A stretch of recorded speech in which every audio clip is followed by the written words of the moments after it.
కూడా బాల్య వివాహాల్ని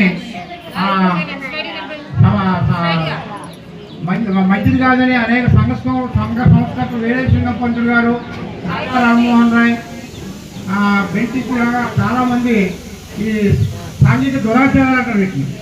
బాల్య వివాహాలు, వితంతువులు పునర్వివాహం ఇలాంటివి సమాజంలో పూర్వం మన నాయకులందరూ చేయించారు. మళ్ళీ కూడా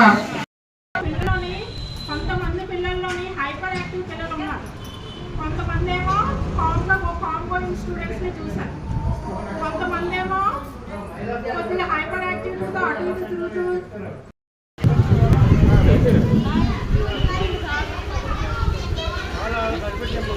ఎట్లనే